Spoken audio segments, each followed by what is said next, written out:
Stone remembers hunger better than it remembers names.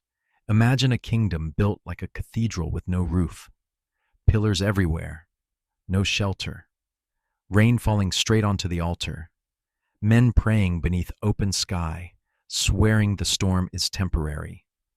Power lives there for a while. It echoes, it shouts orders, then it starves, because stone without structure does not feed people. It crushes them. Crowns behave the same way.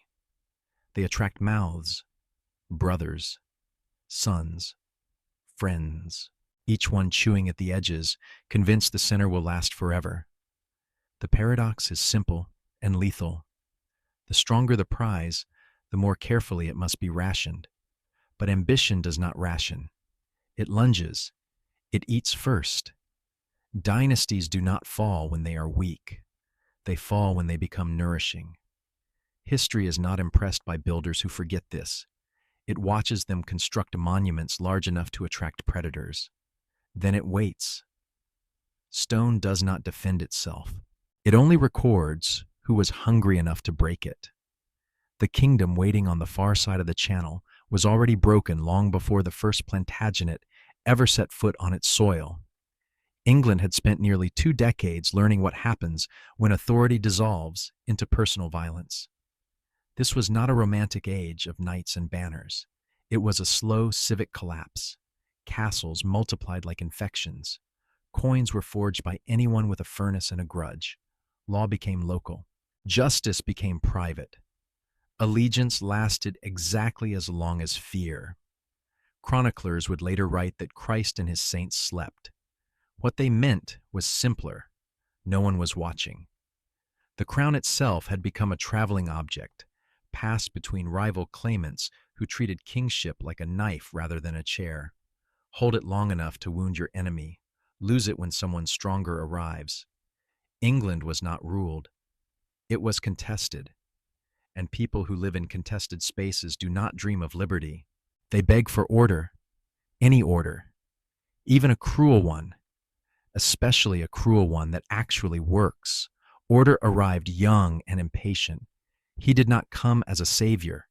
He came as a solution that could not sit still. The new king was restless in a way that frightened even his allies. A man powered by motion, a mind that never paused long enough to admire its own work. He inherited land the way other men inherited debts, and treated both with equal urgency. Normandy, Anjou, Aquitaine. England itself became another asset in a portfolio already too large for any single human body. This was not a nation, it was a personal collection, and he intended to manage it personally. His marriage was not a romance, it was a merger. The queen he took had already worn another crown and discarded it without apology.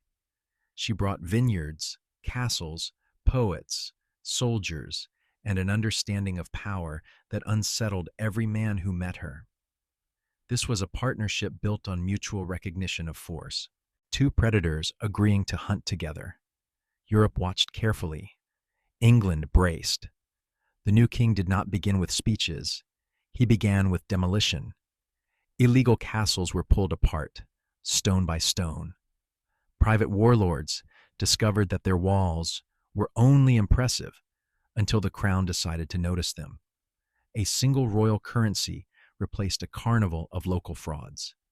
Judges were sent riding through the countryside like migrating birds of bad news. Justice arrived unannounced. It did not ask permission. It measured land.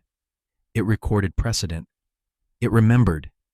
This was the quiet birth of something more dangerous than conquest, a system, not law as philosophy, law as habit, a kingdom where disputes were decided by memory rather than muscle, where authority lived in records and routines. The king did not merely rule England, he taught it how to obey without him present. That was the true innovation, power that continued while the ruler slept, or rode, or plotted, or raged. England responded the way starved bodies respond to food, gratefully, suspiciously, desperately. Roads became safer, Markets grew louder. The crown felt heavy again, and with weight came envy. This was the mistake that would define everything that followed. The king believed that if he could discipline land and law, he could discipline people, institutions, even souls. There was one institution that refused training: the church.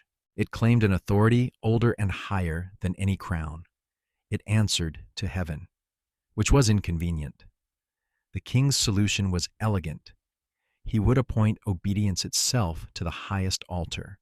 His closest companion, a man of silk sleeves and expensive laughter, a partner in excess, a mirror of the court's worldliness. The plan assumed that power preserved loyalty. It underestimated belief. The transformation was theatrical and sincere. The friend became a servant of God with the zeal of a convert who hates his former self. Silk hid a hair shirt. Laughter hardened into judgment. The archbishop opposed the crown not with armies, but with documents and conscience. Law collided with morality. The conflict was quiet until it was not. Words spoken in frustration became commands in the ears of men trained to hear only orders. A cathedral floor became a political crime scene. Blood sanctified stone.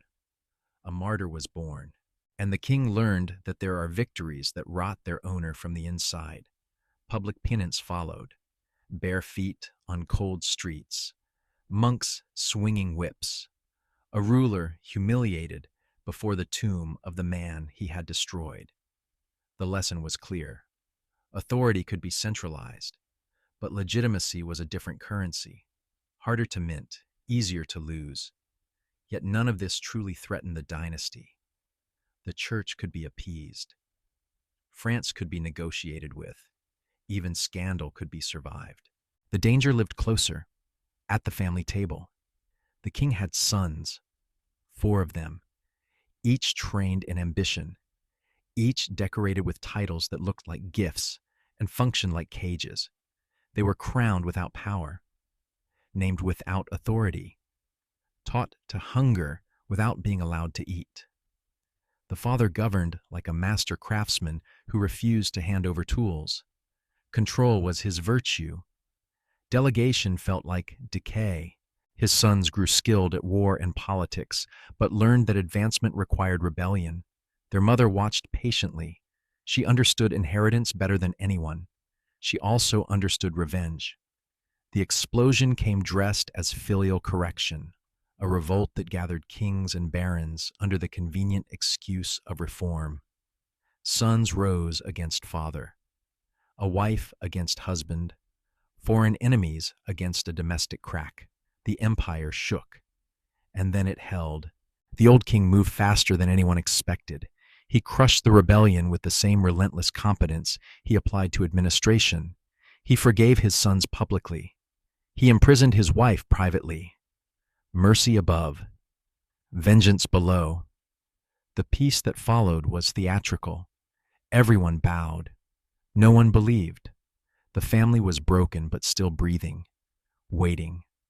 One son died in rebellion, another under hooves in a tournament. The survivors learned the final lesson. If you cannot rule beside the crown, rule against it. When the last alliance formed against the aging king, it included his most beloved child. The name at the top of the list finished what war could not. The builder collapsed under the weight of his own design. He died having won England and lost everything that would inherit it. The stone kingdom stood. The family starved beside it. History watched without comment. It always does. Power does not become dangerous when it is loud. It becomes dangerous when it learns to file paperwork. After the initial violence settles and the rubble stops shifting, something colder moves in. Routine, habit, expectation. The crown no longer needs to threaten every morning. It simply exists. That was the next phase of the Plantagenet experiment, and Henry II understood it instinctively. Chaos can be defeated by force once. Order must be maintained every day. preferably by people who are not the king. The Angevin Empire was never meant to feel unified. It was stretched like a hide across borders that did not share language, custom, or patience. England was only one limb, Normandy was another. Aquitaine pulled in a different direction entirely. Henry ruled not as a national symbol, but as a relentless coordinator. Less crowned monarch, more traveling audit. He crossed the channel so often that the sea itself became an administrative corridor. His court was wherever he stopped long enough to issue orders, and orders were his native language. The innovation was not conquest. Others had conquered. The innovation was normalization. Henry II treated power like a process that could be standardized. He wanted every dispute to end the same way, regardless of who was involved. He wanted violence to feel inefficient, expensive, embarrassing. The sword was still there, but it was increasingly the punctuation at the end of a sentence written in law. Judges became the king's long arms. They rode circuits not as local notables, but as mobile embodiments of royal memory. They asked questions that required evidence instead of witnesses with knives. They listened. They recorded. Precedent accumulated like sediment. What mattered was not what a man claimed, but what had been decided before. The kingdom began to remember itself. This was common law, not common because it was gentle, but because it was everywhere. It replaced improvisation with repetition, violence with familiarity. The nobles noticed. They disliked it immediately. Customary rights were comfortable precisely because they were vague. Vague rules favor those with power. Written ones do not. But the king pressed on. He did not need their affection. He needed compliance, and he offered them something in return.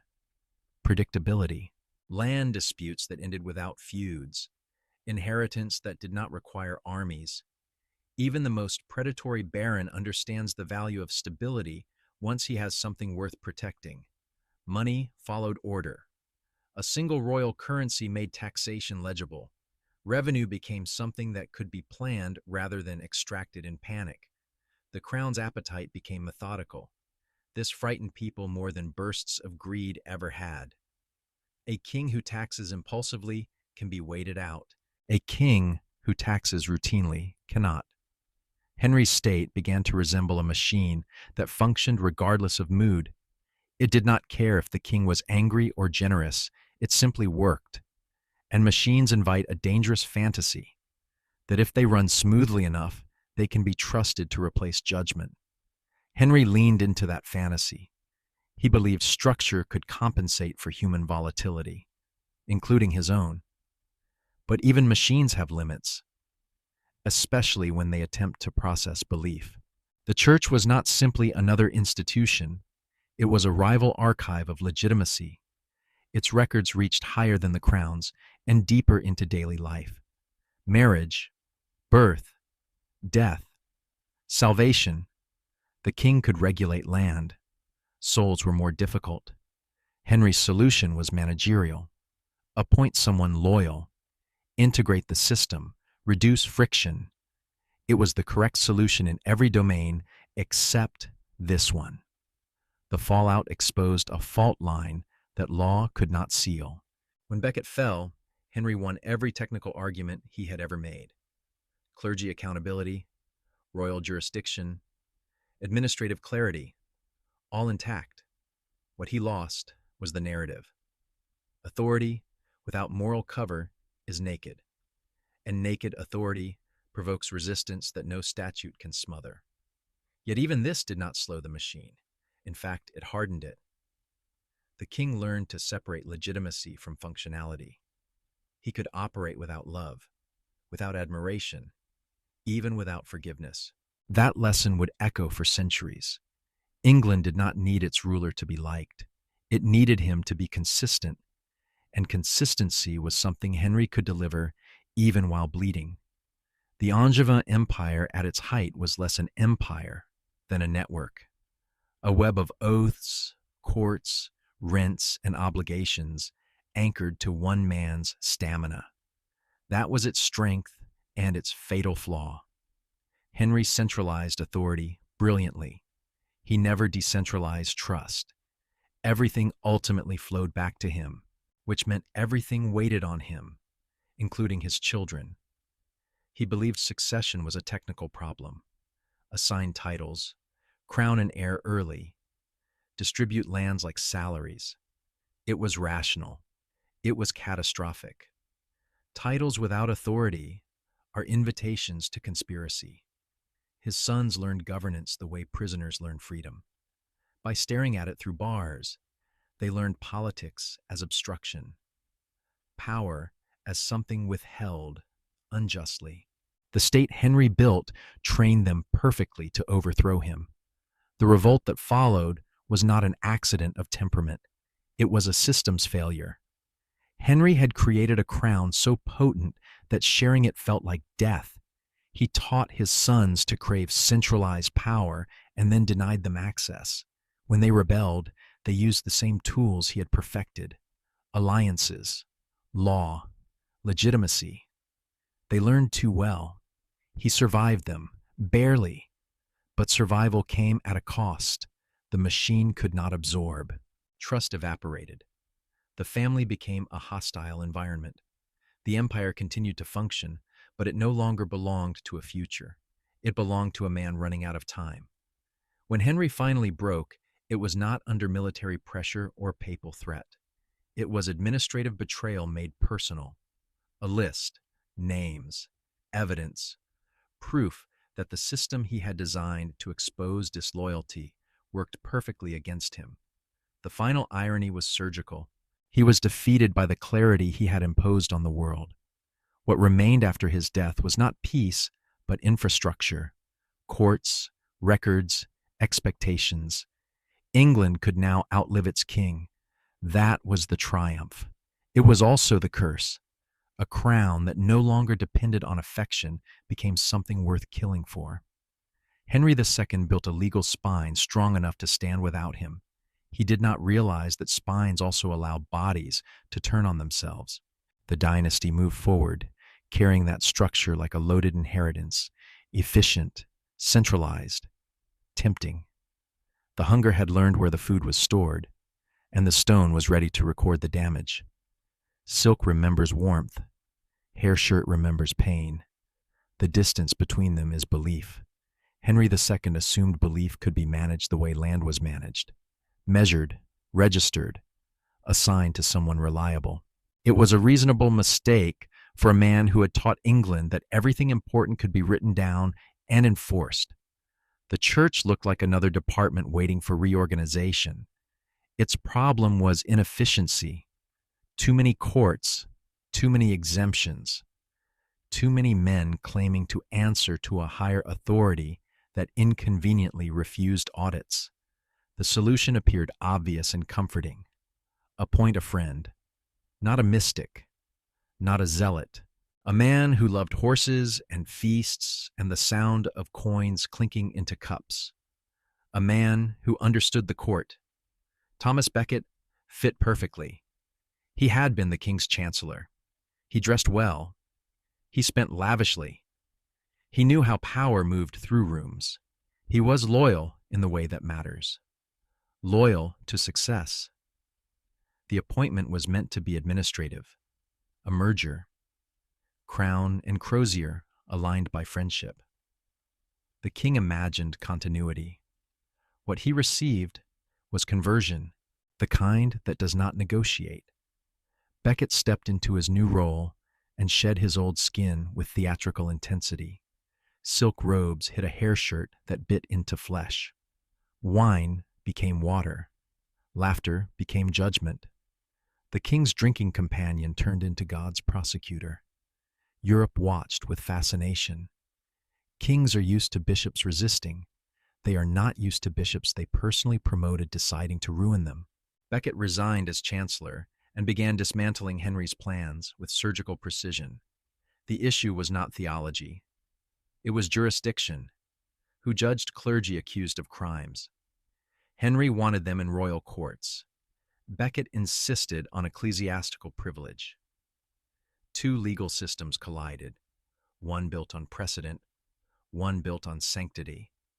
The dispute crystallized around documents, constitutions, clauses, fine distinctions about appeals, and authority.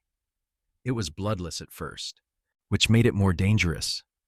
Paper conflicts tend to metastasize. Each side hardened. Henry saw defiance. Becket saw martyrdom forming in the distance and did not step aside. Neither man blinked. Friendship rotted into performance. Each played his role for an audience that grew larger with every confrontation. Exile followed. Becket fled to France. Henry maneuvered diplomatically. The Pope hesitated. Europe whispered. Eventually, compromise was suggested, the kind that satisfies no one. Becket returned. He did not soften. He escalated. He excommunicated Henry's allies. He challenged the crown openly. He dared the king to act. The king did what powerful men do when language fails them. He vented. He complained loudly. He expressed exhaustion. He asked a question that was not meant to be answered. His court heard it differently. Knights trained to read tone as command interpreted frustration as instruction. They crossed the channel. They entered a cathedral. They drew steel where only prayer was supposed to exist. The killing was messy and public. Blood on stone. A man hacked down at an altar. A legal conflict instantly transformed into a moral catastrophe. The church gained a saint. Henry gained a permanent shadow. The narrative flipped overnight. The king who had restored order became a tyrant who murdered holiness. Facts did not matter anymore. Images did. What followed was humiliation disguised as reconciliation. Henry performed penance with the same thoroughness he applied to governance. Bare feet, cold streets, monks with whips. A king reduced to an object lesson. He regained papal favor. He preserved his reforms. Clergy accountability survived in practice. But something intangible was gone. Moral authority cannot be indexed once it leaks. The machine kept running. Courts still convened. Judges still rode. Coins still circulated. But now there was a lesson embedded deep in the culture. Law without sanctity invites revolt. Sanctity without law invites chaos. The balance had cracked. Henry understood it intellectually. He did not understand its consequences for his family. The murder of Becket taught his sons a dangerous truth. A king could be forced to kneel, publicly. That power was not absolute. That legitimacy had audiences.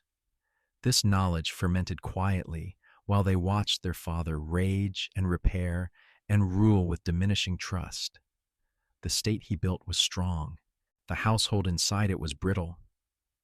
Eleanor understood the moment immediately. She had lived among courts long enough to recognize when a narrative had turned. The king's aura was damaged, not destroyed. Damaged enough to be tested. Her sons absorbed the lesson differently. They learned that confrontation worked, that even the strongest structures had seams. Henry responded by tightening control. He trusted systems more than people, especially his children. Titles were distributed. Authority was not. He crowned an heir while keeping the reins. A symbolic gesture designed to satisfy ambition without surrendering control. It satisfied no one. It taught the heir that crowns could be empty. That power must be seized, or it would never be given. The church conflict had done more than embarrass the king. It had shifted how opposition imagined success. Moral outrage could mobilize faster than armies. Public theater could break kings. The sons learned to stage rebellion. The wife learned to coordinate it. Foreign courts learned to support it with plausible righteousness. When the revolt came, it wore the language of reform, of justice, of liberation from tyranny. These were phrases Henry himself had once used. The irony was precise. The system he had designed to expose disorder now framed him as its source. He crushed the rebellion by force. He forgave publicly. He imprisoned privately. The lesson hardened. Becket's blood never washed away. It lingered in the background of every decision, a reminder that belief was not a subsystem, that it could not be managed by proximity, that men who trade silk for hair shirts are not unpredictable accidents. They are warnings. And Henry had ignored the warning signs because he trusted his own architecture too deeply. The dynasty moved forward with a paradox stamped into its foundation. Law created stability. Stability created ambition. Ambition attracted belief. Belief resisted law. The feedback loop tightened. The crown grew heavier. The family grew sharper. By the time Henry reached the end of his reign, the state could survive scandal. It could survive penance. It could even survive rebellion. What it could not survive intact was inheritance. The sons had learned that power was absolute only until someone challenged it loudly enough. Becket had proven that principle with his life. They would test it with their fathers. Silk had failed. Hair shirt had won the story. The crown adjusted. The dynasty fractured. Stone recorded everything without comment, and history filed the case away under a familiar verdict. Systems built to discipline the world often forget to discipline the people closest to them. Crowns are not inherited objects, they are provocations. The moment Henry II placed one within sight of his children, he turned family into competition. Gold has gravity. It bends loyalty. It distorts affection. And when a crown shines too brightly, it stops symbolizing duty and starts advertising opportunity. Henry believed he could neutralize that effect by control. He believed proximity without permission would satisfy ambition.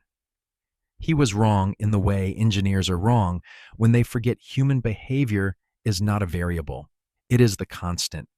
The sons grew up surrounded by power, but excluded from its engine room. Each was named. Each was titled. Each was told what he would someday become. None were allowed to decide anything that mattered. Authority flowed around them like a river behind glass. They could see it. They could hear it. They could not touch it. This does not create patience. It creates hunger refined into resentment. The eldest was crowned early in a gesture meant to signal stability, a young king in name only, a crown with no jurisdiction, a throne without keys. The symbolism was exquisite. The insult was total. To be crowned without power is to be mocked by ceremony. It teaches a lesson more dangerous than exclusion. It teaches that legitimacy can be hollow, that appearances lie, that if power is withheld, it must be taken. Richard absorbed this lesson with fire. He inherited his mother's intensity and his father's appetite for domination, but none of Henry's patience. He was built for war, beautiful in the way weapons are beautiful, direct, violent, honest about desire. Aquitaine was his training ground and his obsession. He wanted command, not tomorrow, now. Geoffrey learned differently. He watched. He listened. He cultivated alliances. Where Richard charged, Geoffrey maneuvered. Brittany became his chessboard. He understood that power could be assembled quietly through marriage, law, and promises that sounded permanent until they were not. He learned to betray with a smile. John learned the worst lesson of all. He learned scarcity. Born last, granted nothing substantial, called Lackland before he ever earned the name. He watched his brothers circle the crown like wolves and learned that survival required proximity to the strongest predator. He learned to flatter upward, to scheme sideways, to betray early so others would never expect loyalty later. And then there was Eleanor, the mother, the constant. She had been Queen of France, Queen of England. She had watched crowns move between men like debts. She understood that Henry's empire was not a nation, but a lifetime project that would collapse the moment its creator stopped breathing. She saw her sons aging into irrelevance while their father refused to loosen his grip. She chose acceleration. The rebellion of 1173 did not announce itself as treason. It dressed as reform, sons seeking their rightful authority, a wife seeking justice, barons seeking restraint on royal excess, foreign kings seeking balance. It was a coalition of grievances unified by one fact. Everyone wanted something Henry controlled and refused to distribute. France smiled and funded it. Scotland joined eagerly. Barons followed cautiously. The sons raised banners against their father, not because they hated him, but because he stood between them and inevitability. They did not want his death. They wanted his displacement, a misunderstanding that history would correct brutally. The war that followed was intimate and humiliating, a father chasing his children across his own lands, a king defending himself from his heirs. Castles that had once symbolized authority became bargaining chips. Oaths frayed, alliances flipped. The empire did not fracture, it convulsed. And then it steadied. Henry responded the only way he knew how. With relentless competence, he outworked the rebellion, outmaneuvered it, outlasted it. One by one, the external allies fell away. Barons reconsidered. Kings recalculated. The sons discovered that ambition without coordination collapses quickly. The old king still had stamina, and he still had the machine. When victory came, Henry chose mercy. Publicly, he forgave his sons. He restored their titles. He spoke of reconciliation. It looked magnanimous. It was structural failure. Mercy without redistribution is just delay. He forgave the rebellion, but kept the power.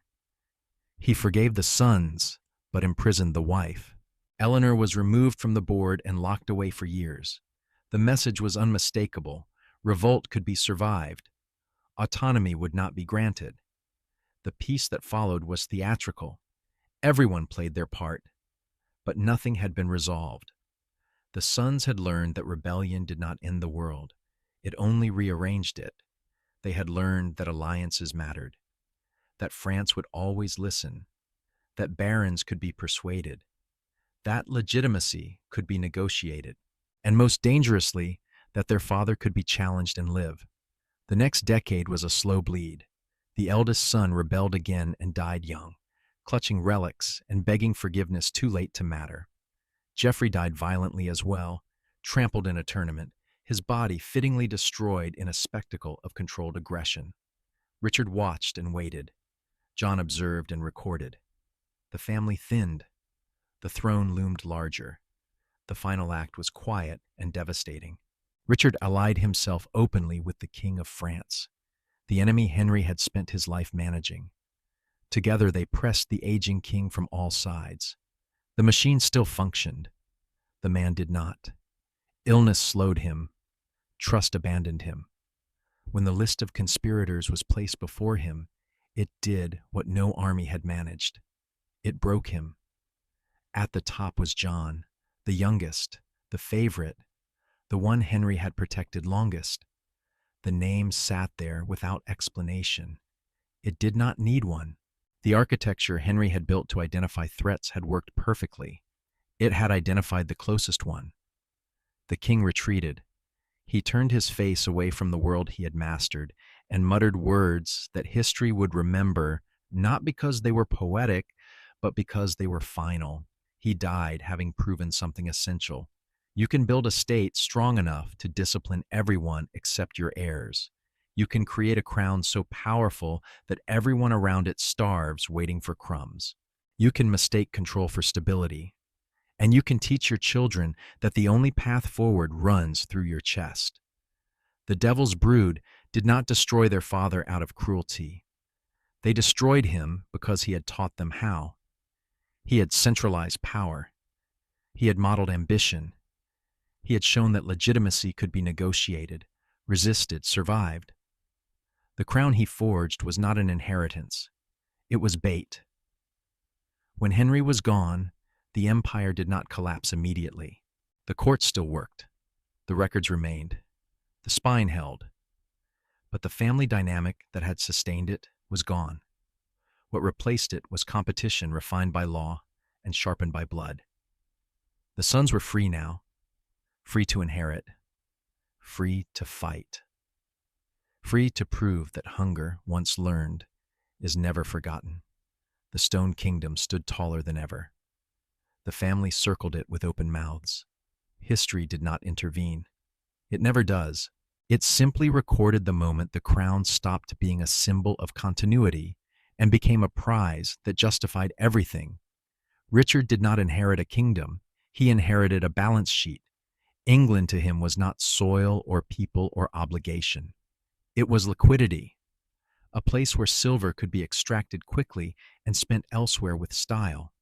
He had grown up watching his father treat power as labor, endless travel, endless disputes, endless accounting. Richard chose a different interpretation. Power was not something to manage, it was something to perform.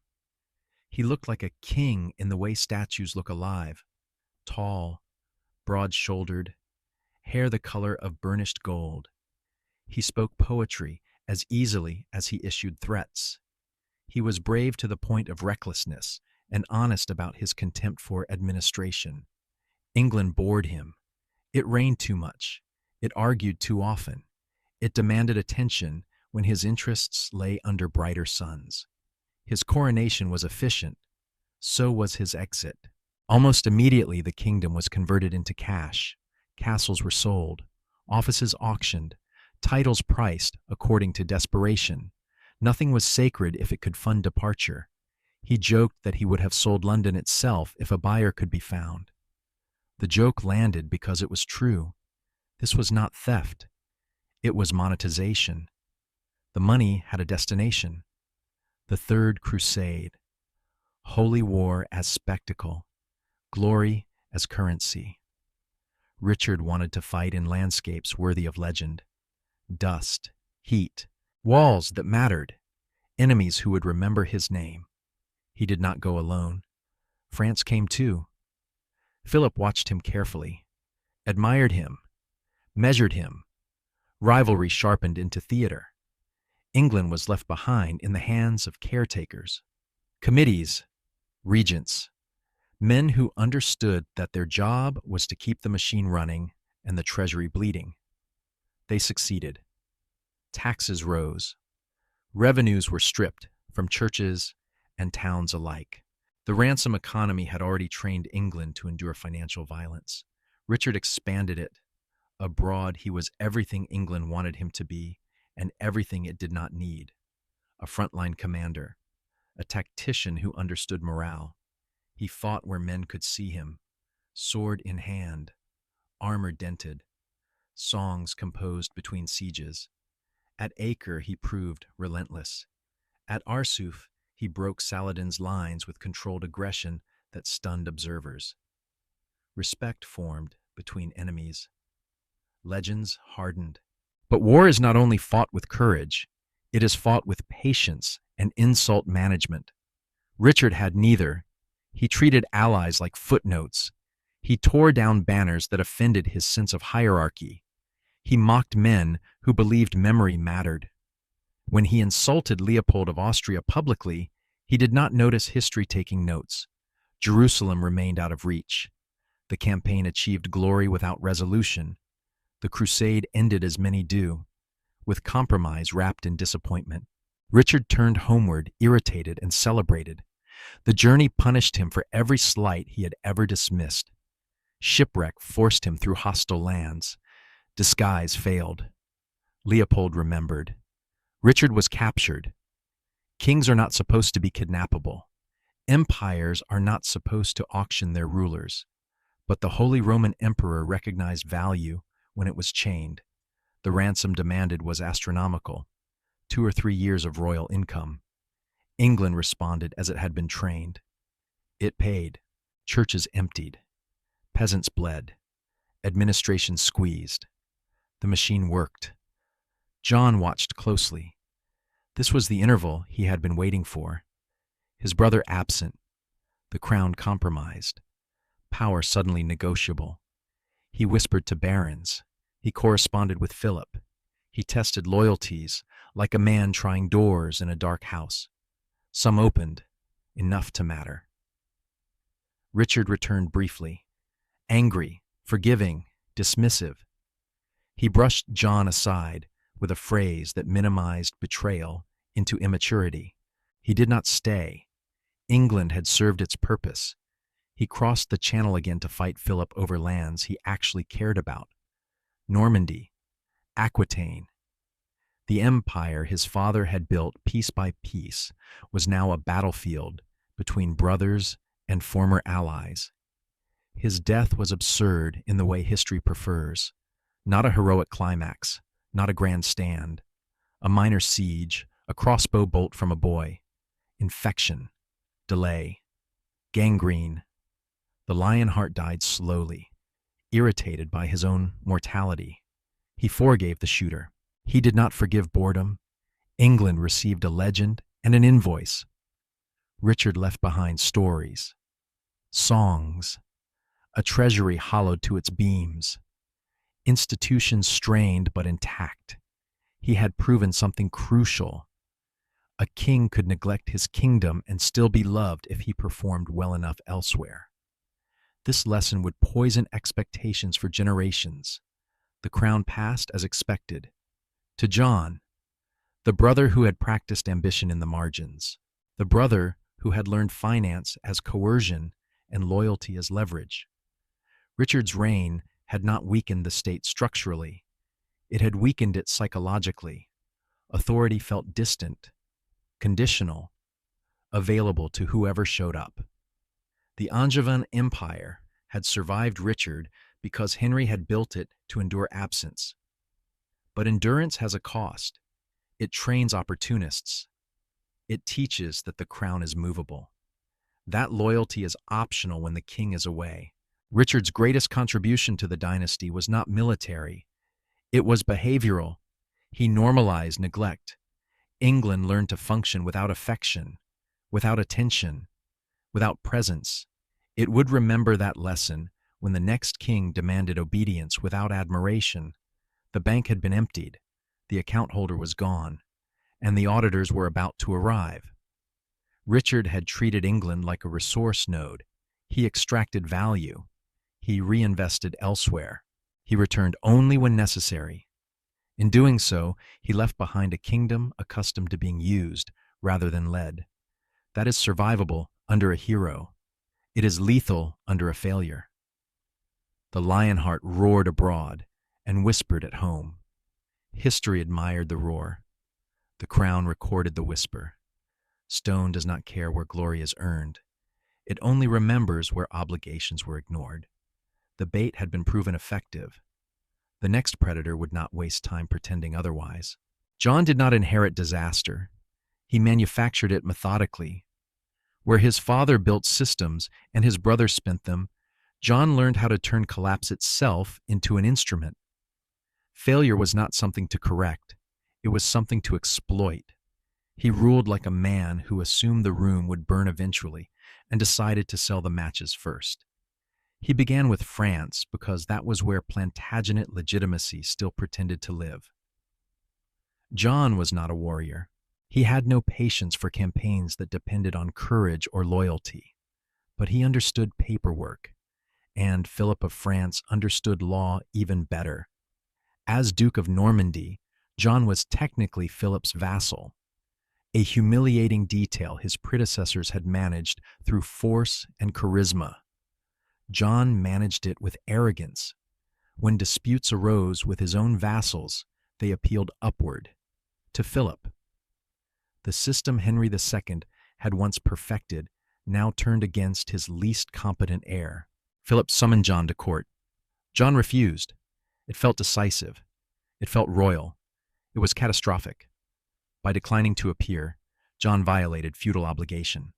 Philip did not need an army. He needed a clerk. The confiscations began. Normandy fell, then Anjou, Maine, Touraine, territories.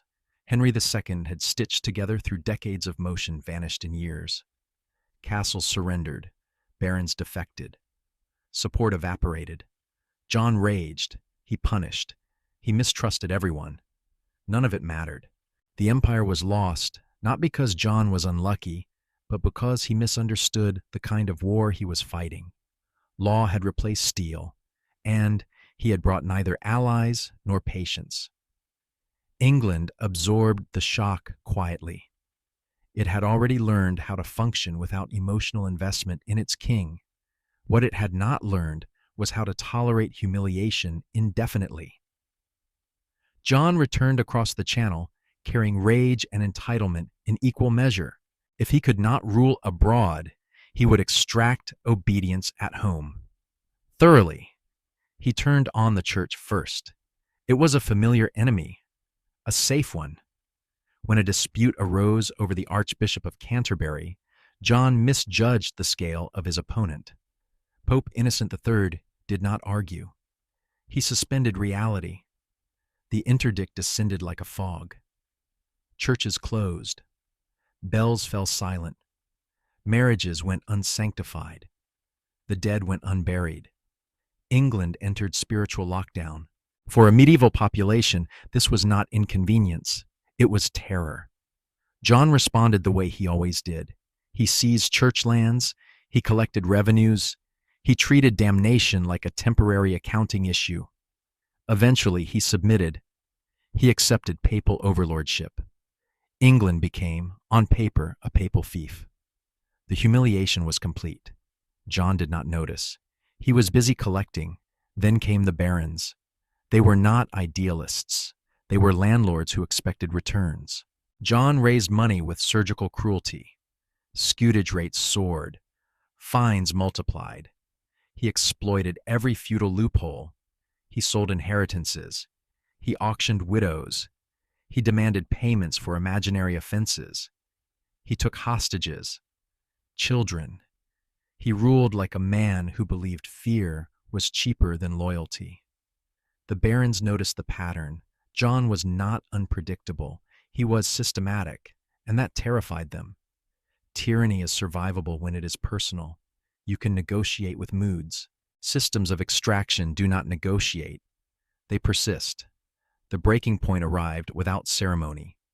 Oaths were renounced. Arms were raised. John was cornered not in a fortress, but in a meadow. Runnymede was not dramatic. No charging horses, no blood.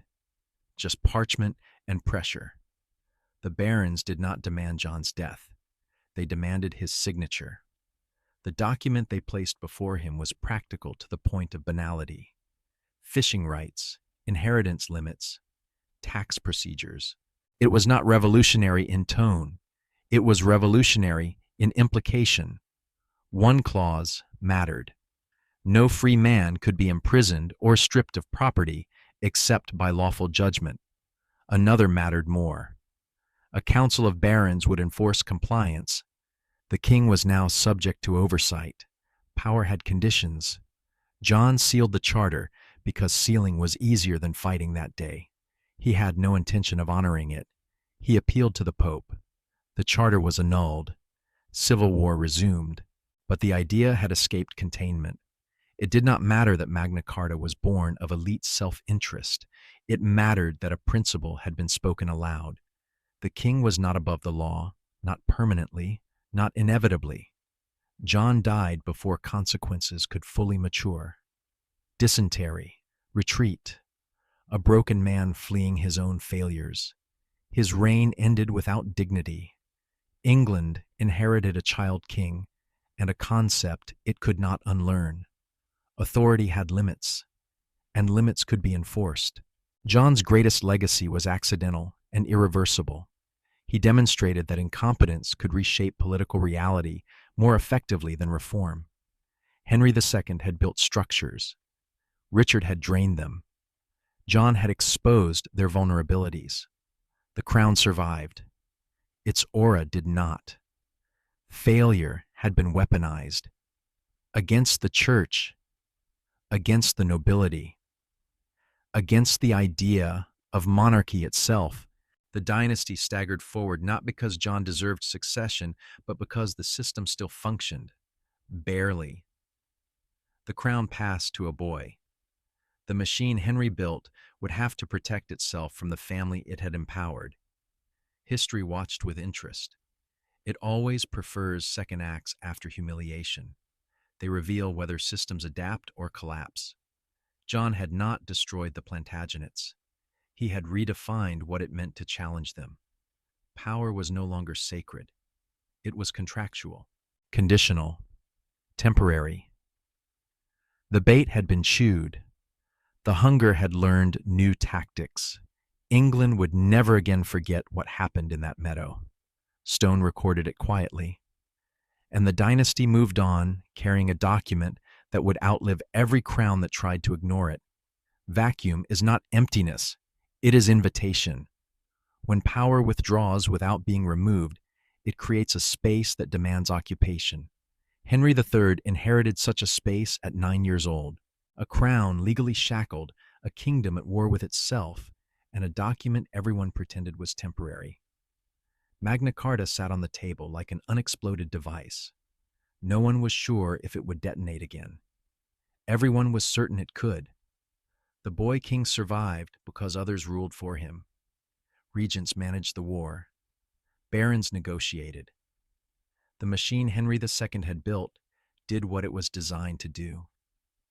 It preserved continuity even when the operator was a child. This was its triumph. It was also its warning. The crown could function without authority, which meant authority could be challenged without collapse. As Henry aged, he revealed a temperament almost designed to test that theory. He was gentle, devout, earnest. He loved art and architecture and saints with reassuringly quiet miracles. He rebuilt Westminster Abbey not as a fortress, but as a shrine. His England glowed with stained glass, while its politics sharpened knives. In any other profession, he would have been praised. On a throne forged by Plantagenet violence, he was dangerously miscast. Henry ruled through affection rather than fear. He trusted people who looked friendly and sounded grateful. Unfortunately, many of them were foreign relatives and court favorites whose accents and appetites irritated the native nobility. Offices were handed out like gifts at a wedding where the guests had paid for the banquet. The barons watched resources drain away from their hands into smiling strangers. They did not protest immediately. They waited. That was the lesson Magna Carta had taught them. Henry dreamed of restoring the lost empire. He wanted Normandy back. He wanted France to remember his lineage. He launched campaigns with optimism and no preparation. They failed predictably. Money vanished. Prestige followed. Each failure reinforced a pattern. The king wanted results without conflict. The kingdom required competence without illusion. Into that widening gap stepped a man who understood leverage. Simon de Montfort, brother-in-law to the king, aristocrat, ideologue. He did not begin as a rebel. He began as a corrector. He spoke of reform, of restraint, of returning the crown to its proper dignity by limiting its excess. He gathered support from barons exhausted by mismanagement and insulted by favoritism. When he moved, it felt justified.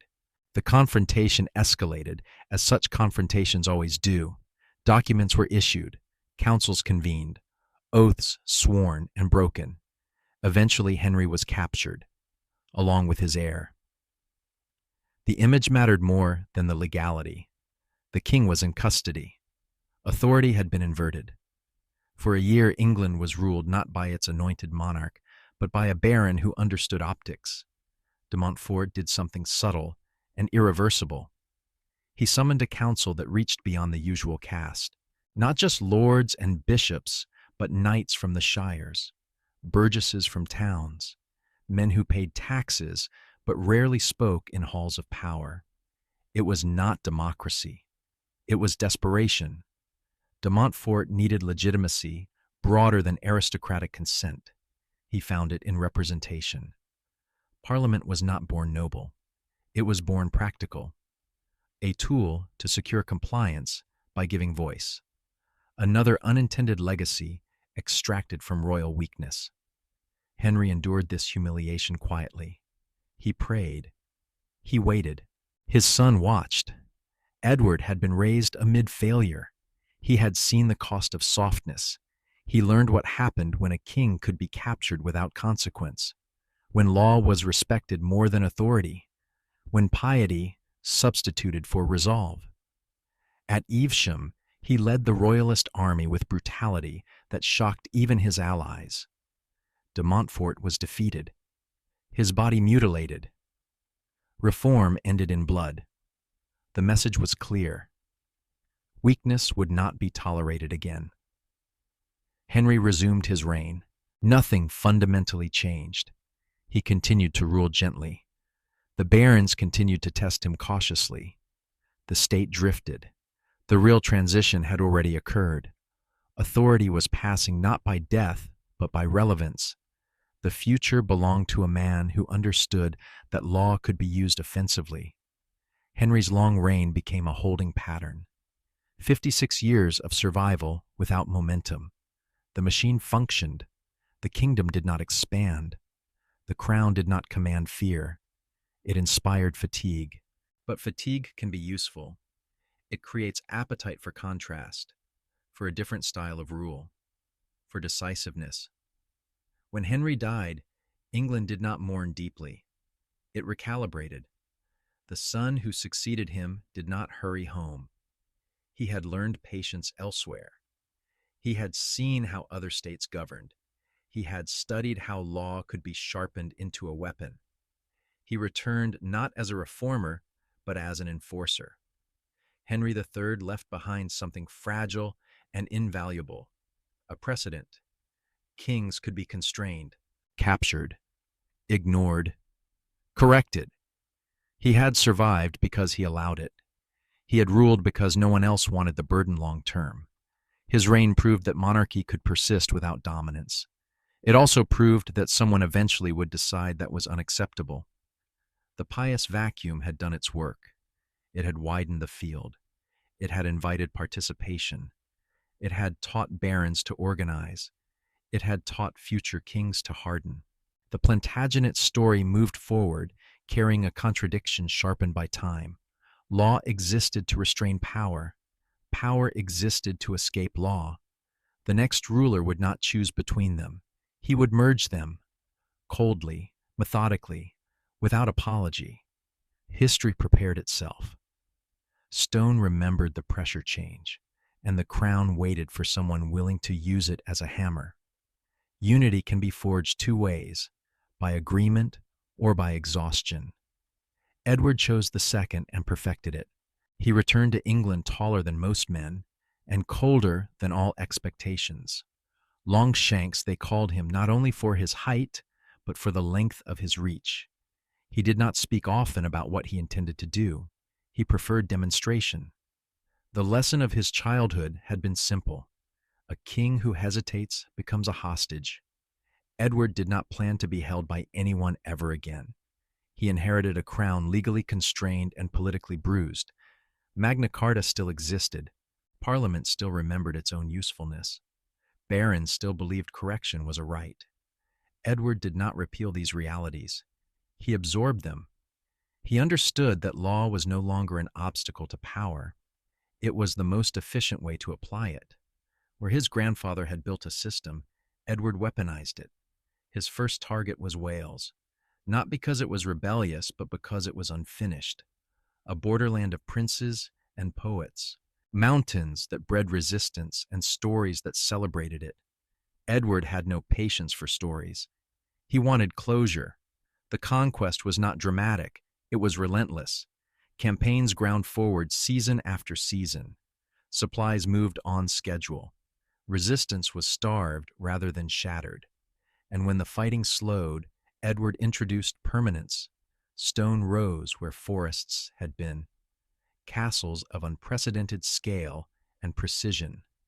Caernarfon, Conwy, Harlech, Beaumaris. They were not defensive structures. They were statements.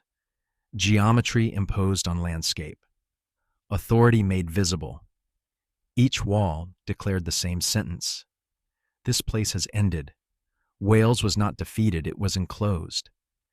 Edward finished the humiliation with symbolism. His son was born in Wales and named Prince of Wales, a title that transformed conquest into tradition. A future stolen and repackaged as continuity. The message was unmistakable. Resistance would now grow up English. With Wales secured, Edward turned north. Scotland presented a different problem. It was a kingdom with institutions and memory. It could not be enclosed as easily. So Edward did not begin with war. He began with law. When the Scottish throne fell vacant and claimants multiplied, Edward was invited to arbitrate.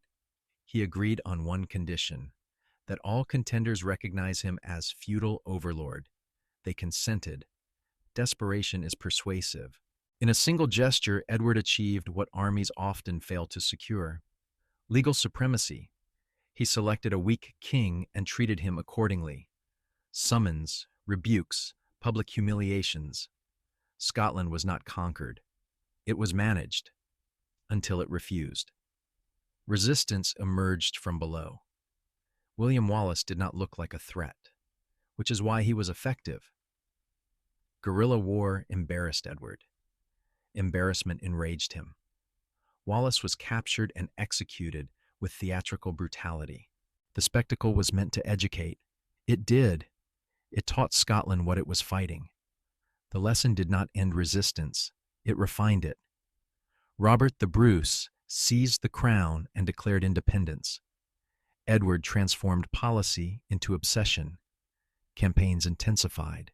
Towns were sacked. Berwick bled. The stone of Scone was stolen and placed beneath the English throne. Sacred objects reduced to furniture. Identity stripped and archived. At home, Edward governed with similar efficiency. Statutes poured from his chancery. Land law was clarified. Authority was centralized. Administration became denser and more precise. The crown grew stronger not by decree, but by procedure. Edward did not argue with barons. He documented them. But unity costs money. War consumes silver faster than loyalty. Edward summoned Parliament frequently, not to consult, but to extract consent. Taxes were negotiated.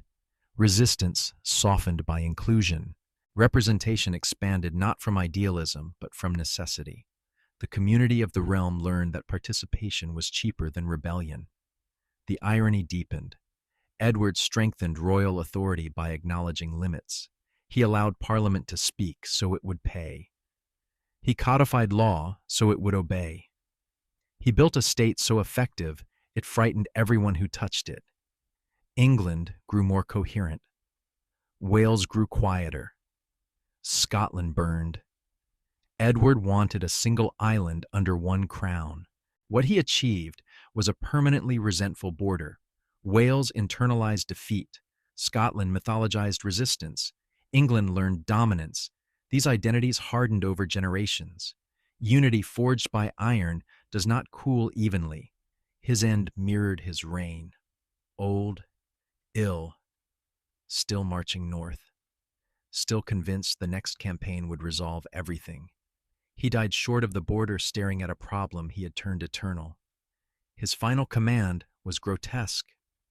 Carry my bones into battle. Do not bury me until Scotland submits. Even death was to be conscripted. Edward left his heir the most powerful administrative state in Europe and the most expensive set of enemies it had ever maintained. The machine worked. The treasury did not. The nobility admired strength and resented control. The kingdom was unified in law and divided in memory. He had forged iron unity. It held. It also weighed more than his successor could lift. Edward Longshanks proved that a crown could discipline a continent if it accepted hatred as currency. He believed fear was a stable foundation. History would test that assumption immediately. The hammer had fallen, the anvil remained, and the next king would discover that iron unity without personal authority shatters faster than stone ever did. Velvet does not resist pressure, it absorbs it. It looks intact right up until it splits. Edward II inherited a crown forged in iron and chose to wear it like ceremonial fabric. Where his father had ruled by motion and menace, Edward ruled by proximity and preference. He wanted affection. He mistook intimacy for authority, and he assumed that a state built on fear would patiently adapt to charm. The first thing he did was break an oath, not quietly, publicly. His father had demanded that his bones be carried into Scotland as a perpetual threat. Edward buried them instead. It was not mercy. It was indifference. The message landed immediately. The old obsessions were over. So was the discipline that had enforced them. Edward's court changed tone overnight. Hardened warlords who had bled for the crown watched titles and favors flow toward men whose chief qualification was being liked by the king. None embodied this shift more vividly than Piers Gaveston, a knight of modest origin, sharp-tongued, theatrical, and devastatingly confident. Edward adored him. The court despised him. Gaveston did not hide his position. He flaunted it. He mocked senior nobles with nicknames. He wore finery reserved for royalty. He received the earldom of Cornwall, a title meant for princes, not companions. The insult was not merely political, it was existential. Men who had built the realm with steel were being sidelined by a man who performed wit. The barons responded the way Edward the Fern had taught them. They organized. Led by Thomas of Lancaster, the king's cousin and one of the wealthiest men in Europe, they forced reforms through a council of ordinances.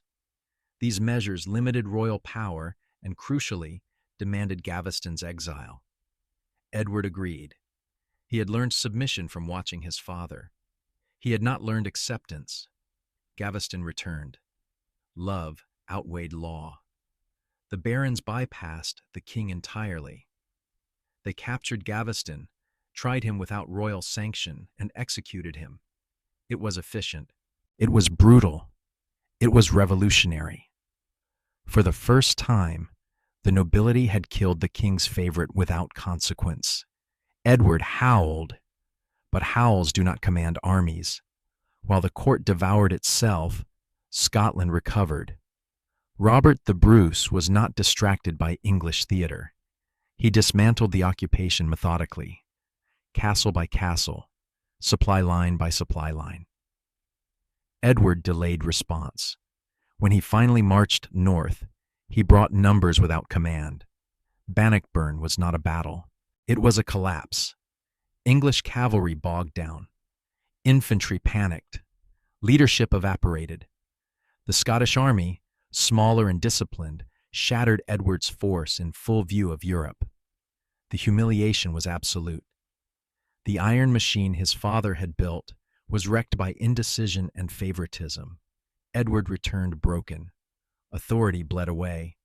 New favorites appeared. The dispensers replaced Gaveston. Greed replaced charm. They seized lands aggressively. They ruled through extortion and arrogance. The barons rebelled again. The king responded weakly. Reprisals were selective. Alliances shifted constantly. No one believed anything would last. Then came Isabella, Edward's wife, daughter of the French king, neglected, humiliated, politically sidelined. She had watched the realm decay from inside the marriage bed. When sent to France on diplomacy, she refused to return. She did not send excuses. She sent an army. Her partner was Roger Mortimer, exiled baron, ambitious, ruthless. Together they landed in England with a force so small it should have failed. It did not. The kingdom defected almost immediately. Edward's supporters vanished. The dispensers were captured and executed with ceremonial cruelty. The king was imprisoned. Deposition followed. A king formally removed by Parliament, not by rebellion, by procedure. The precedent Richard II would later inherit was now reinforced. Edward II ceased to exist politically. What followed was rumor dressed as justice, death in captivity, stories of deliberate humiliation. Whether true or embellished, the narrative stuck. Edward had failed too completely to control his own ending. Isabella and Mortimer ruled briefly. They mistook victory for permission. Corruption flourished. Power centralized in new hands without accountability. They forgot that Plantagenet blood, once grown, does not stay dormant. Edward III was 17 when he acted. He moved at night, arrested Mortimer, executed him, confined his mother gently but firmly. The message was surgical. Favor had limits. Authority had returned. The velvet phase was over. Edward II's reign demonstrated something essential. Institutions can survive weakness. They cannot survive contempt. Edward had inherited a system designed to endure absence. He had mistaken endurance for loyalty. The nobility had tolerated law. They would not tolerate neglect. The Velvet disaster reshaped Plantagenet psychology. Affection was dangerous. Favorites were lethal. Kingship required distance and discipline. The next ruler would not repeat the mistake. He would overcorrect. Edward II did not destroy the dynasty. He exposed its vulnerability. A crown heavy with law cannot be worn lightly. Power ignored invites replacement. Stone recorded the lesson cleanly, and the dynasty prepared to swing back towards spectacle, war, and justification. The Iron State had survived softness, barely. It would now seek redemption through noise, conquest, and glory, loud enough to drown memory. Fire is the easiest way to make people forget embarrassment. Edward III understood this instinctively. He had grown up watching his father's reign dissolve into ridicule and removal. Authority had not failed because it was cruel. It had failed because it was small. Edward resolved to make the crown large again, so large that no one would remember how it had once been taken apart. He began not with reform, but with theater. The arrest of Mortimer was swift and symbolic. Justice delivered at night. The execution public. The Queen Mother set aside, but not slain. Mercy carefully rationed. Edward announced a new tone. Calm, confident, unapologetic. The state breathed easier. It mistook confidence for competence. This mistake would fuel a century. Edward needed a project vast enough to unify ambition and erase shame. England's nobility had learned to fight abroad and feud at home. They needed an external enemy, something worthy of their violence. France offered itself conveniently. The Capetian line had died out. Succession became debate. Edward's mother was a French princess. His claim was legally plausible and politically explosive. French lawyers produced Salic law, a technical barrier denying inheritance through women. Edward did not dispute it academically. He treated it as provocation. Law had humiliated his father. He would humiliate law with war.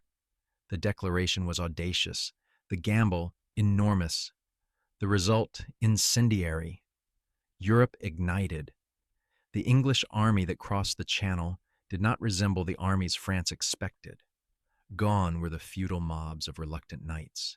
In their place marched a professional force, paid, drilled, loyal to wages rather than vows. Its weapon was unglamorous, a long piece of yew.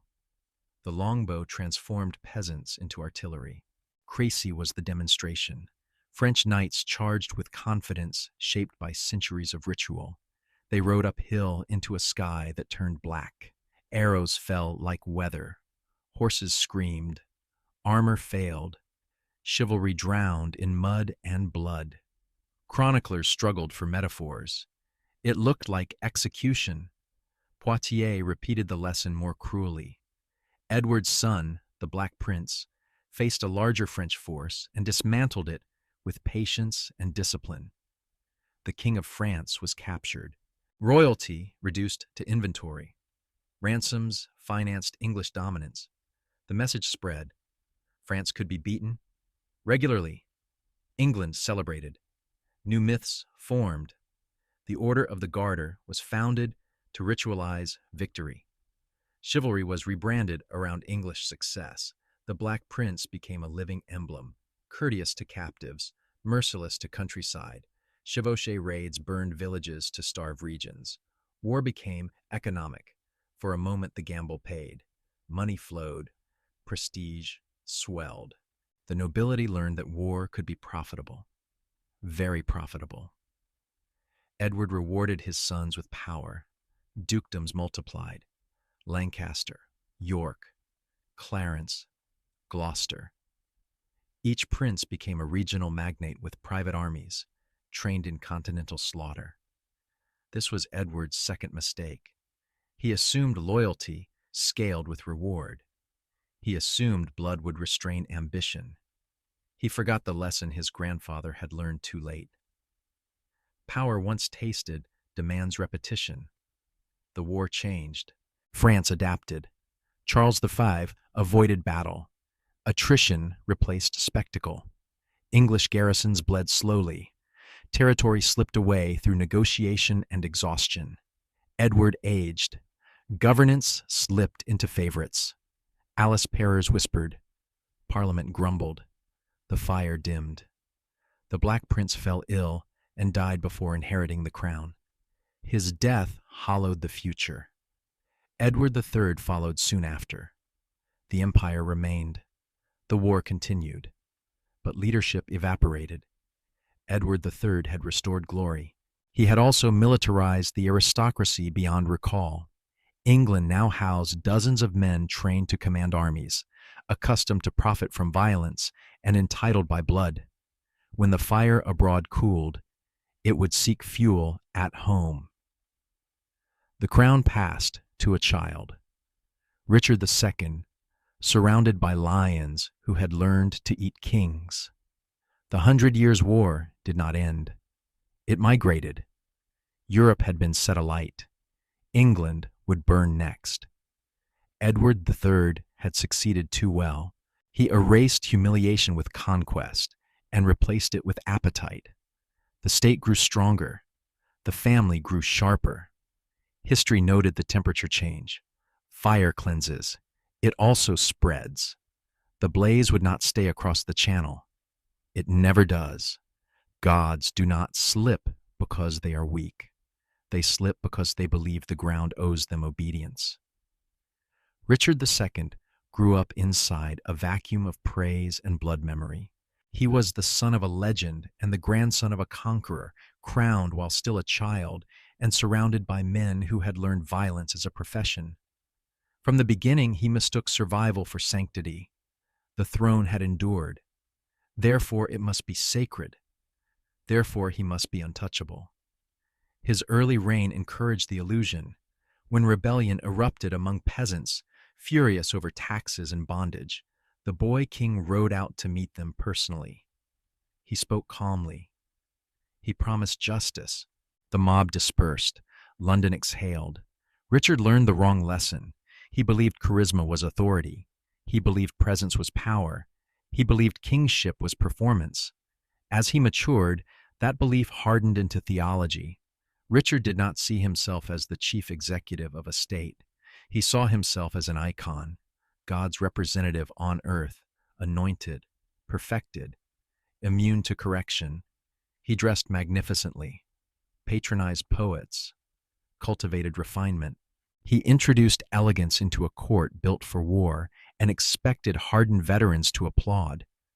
They did not. The uncles and cousins of his house had fought in France. They had commanded men. They understood power as something earned and defended. They watched Richard surround himself with favorites and advisors whose chief virtue was agreement. Waste accumulated. Military readiness declined. The court glittered while the countryside counted costs. Confrontation arrived wearing procedure. A group of nobles, styling themselves the lords, appellant accused the king's inner circle of treason. Richard was humiliated. His friends were executed. He submitted publicly. Internally, he recorded names. Divinity does not forgive interrogation. For years he waited. When he struck, it was surgical. The Duke of Gloucester was arrested and quietly killed. Other appellants were exiled or destroyed. Richard bypassed Parliament. He raised forced loans. He ruled by decree. He believed he had transcended the need for consent. Kingship had become personal revelation. The fatal mistake was greed disguised as justice. His cousin Henry Bolingbroke, son of John of Gaunt, was everything Richard was not. Popular, martial, respected. Richard exiled him conveniently. When Gaunt died, Richard seized the vast Lancastrian estates instead of allowing inheritance. Property law, the true religion of the nobility, had been violated. Fear spread faster than loyalty ever had. If the king could do this to Lancaster, no estate was safe. While Richard campaigned in Ireland, Bolingbroke returned. He claimed restraint, only his inheritance. The nobility heard a different promise: protection. Support collapsed. Richard returned to England to find no one waiting. He was captured without drama. In Parliament, he was deposed. An anointed king was unmade by legal recital. The illusion shattered publicly. Richard vanished into confinement and died quietly, almost certainly murdered. The precedent was now irreversible. A Plantagenet had removed a Plantagenet through process and force combined. The crown was no longer sacred, it was conditional. Bolingbroke became Henry IV. His rule would be haunted by the original sin of usurpation. Richard II's reign proved a final lesson. Authority that claims divinity but ignores structure invites sacrilege. Kings who demand worship without service teach their subjects how to dethrone them. The God who slips does not fall from heaven. He steps off a pedestal he built himself. The fire Edward III lit abroad now burned inward. The family that had mastered conquest discovered replacement. The fuse was lit. The explosion would take decades. The Wars of the Roses were no longer inevitable. They were scheduled. Stone recorded the sound of a crown hitting the floor. History did not look away. Roses do not grow politely. They compete underground before they bloom above it. By the time England noticed the color of the petals, the roots had already strangled everything else. The Wars of the Roses were not a sudden civil war. They were the delayed detonation of every lesson the Plantagenets had taught themselves about power. Usurpation had been normalized. Private armies had been professionalized. Blood claims had been audited. All that remained was to decide which branch of the family would be allowed to survive the process. The crown that Henry IV wore never quite fit. It had been taken, not inherited. Rebellion followed him like a shadow that knew the way home. He spent his reign proving he deserved what he had seized. His son, Henry V, solved the legitimacy problem the traditional way. He went to France and won loudly. Agincourt drowned doubt in mud and arrows. For a brief, intoxicating moment, England forgot the crime at the center of the crown. Victory anesthetized memory. Then Henry V died young. Gloriously competent men often do. The crown passed to an infant, and the old wound reopened immediately. Henry VI was everything the age could not afford. Gentle, scholarly, pious, earnest to the point of paralysis. He founded colleges and prayed deeply while the state drifted. Worse, he suffered from long periods of mental collapse. Government stopped when he did. Authority became intermittent. The vacuum returned. Vacuums never stay empty. His queen, Margaret of Anjou, tried to rule for him. She ruled aggressively. She protected her husband by surrounding him with loyalists who enriched themselves clumsily. Corruption hardened. Military failure followed. The last English territories in France evaporated. The Hundred Years' War ended not with triumph, but with exhaustion and loss. The war that had trained England's nobility to fight now returned them home unemployed and armed. Into that atmosphere stepped Richard, Duke of York, wealthy, capable, descended from Edward III through a lineage stronger than the Lancastrians by strict inheritance logic. For years he had remained loyal. Loyalty aged poorly. When the king collapsed again, York was appointed protector. He governed competently. When Henry recovered, York was dismissed. Reform reversed. Opportunity withdrawn. That was the final error. Once power has been tasted, removal feels like theft. The nobles chose sides. Red Rose, White Rose, Lancaster, York. Symbols simplified what ambition complicated.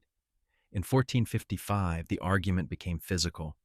Blood spilled in the streets of St. Albans. The rules changed. Negotiation ended. What followed was 30 years of selective slaughter. A war not of nations, but of surnames.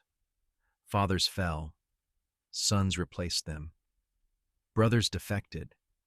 Alliances flipped with the seasons. Victory never lasted long enough to matter. The Duke of York was killed.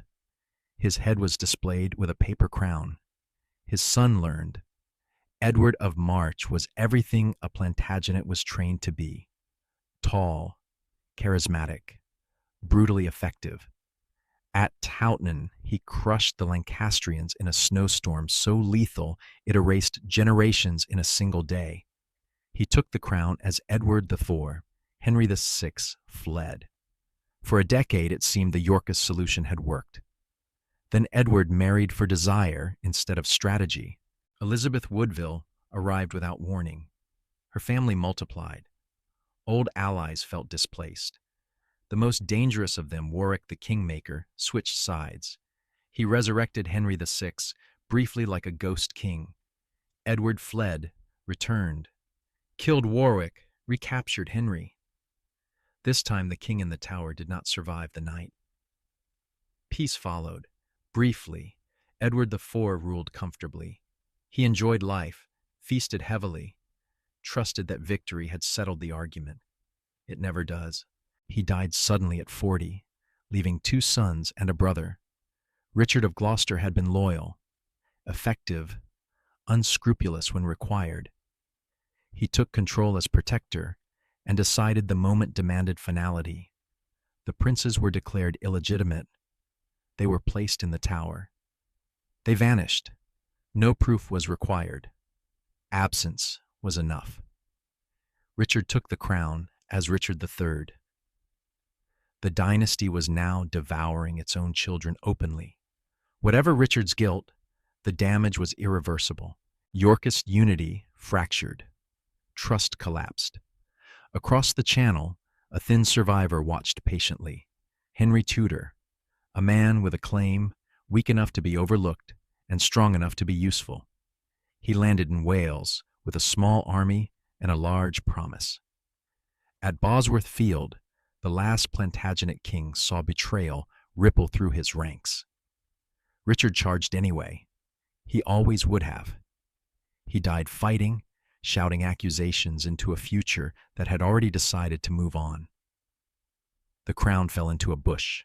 History approved the symbolism. Henry Tudor picked it up. He married a Yorkist princess. He fused the roses. He ended the argument by exhaustion rather than victory. The Plantagenet line was extinct, not because it had been conquered, but because it had consumed itself efficiently. Their legacy was not peace. It was structure. They had inherited a kingdom and left behind a nation, common law, parliamentary habit, the expectation that kings could be challenged and removed. These were not gifts. They were accidents produced by failure, repeated at scale. The 100 Years' War had militarized the nobility. The Wars of the Roses were simply its domestic phase. Wolves trained to hunt abroad eventually turn inward. The Plantagenets never learned how to disarm what they had built. They mastered war against enemies. They never mastered peace with themselves. Power fed them until it starved them. The paradox closed cleanly. The stronger the crown became, the more carefully it needed to be shared. They never shared it, so history took it away. Stone remembers the names. England remembers the lessons. The roses withered. The machine remained. And the crown learned to sit lower, heavier, and watched more carefully than ever before.